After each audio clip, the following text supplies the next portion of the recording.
To my esteemed council on the Zenith Clade. This is Captain Ifrax of the Voracious Dawn, sending this transmission with the gravest of warnings. By the time you receive it, I fear our fleet may already be lost. Yet I must try, for the survival of the Zorthal depends on it. Let me state this plainly.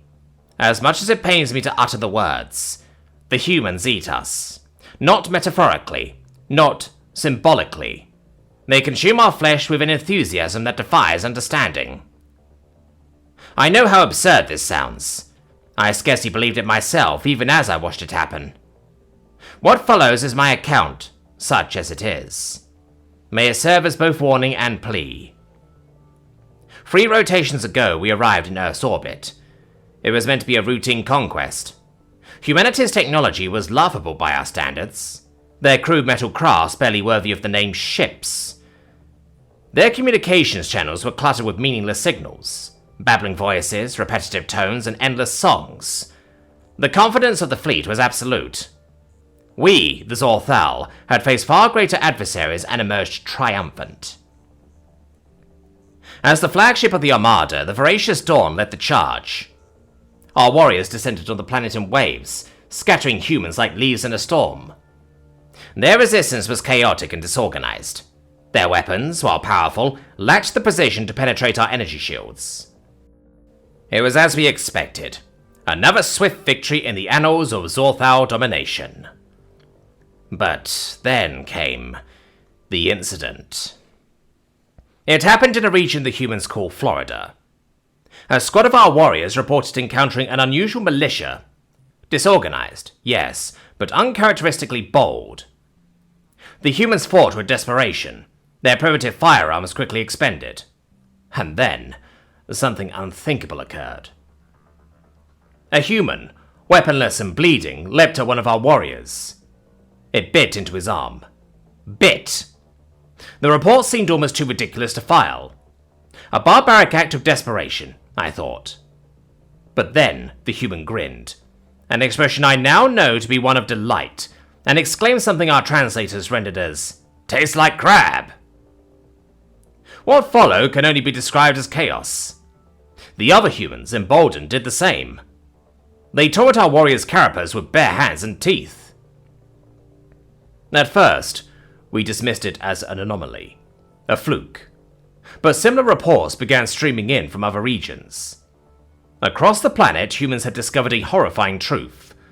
Zorthal flesh is not only edible, but, to their primitive palates, delicious. Their behavior shifted. They began hunting us, not like soldiers, but like predators. I must pause here. Even now, recounting this fills me with shame. The Zorthal are warriors. We do not fear death. But to be eaten?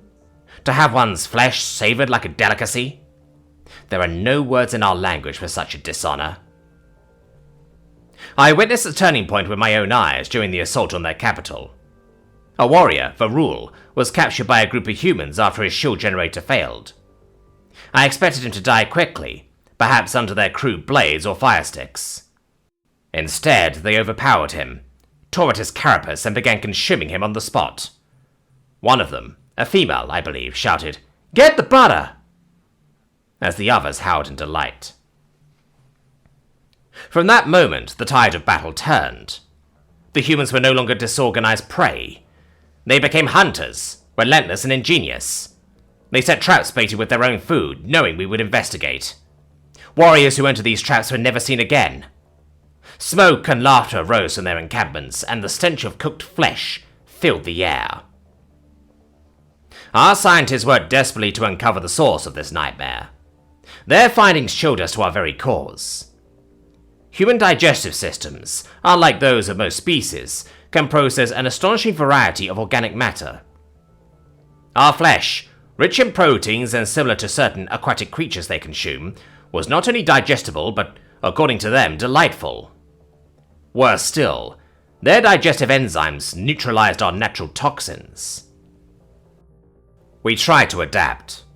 Our engineers outfitted warriors with reinforced exoskeletal armor. It slowed the humans temporarily, until they discovered fire. They began cooking us, claiming it improved the flavor. I must confess something now. Something I have not even shared with my crew. During the final evacuation, I saw a human from the viewport of the Voracious Dawn. He was standing atop the ruins of a destroyed shuttle, holding the severed claw of one of our warriors like a trophy. He bit into it and laughed. At that moment, I felt something I had never known before. Fear. Not the instinctive fear of danger or death. No, this was deeper.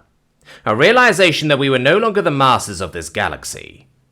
We were food. The fleet dissolved into chaos.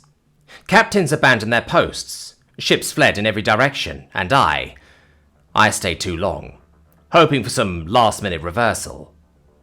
But humanity had already won. Their ingenuity is terrifying. They salvaged wreckage from our ships, mimicking our technology with frightening speed. I escaped with a handful of survivors, but as we left Earth's orbit, I saw something that haunts my dreams. A massive human vessel, crude but unmistakable, laden with captured Zorthal.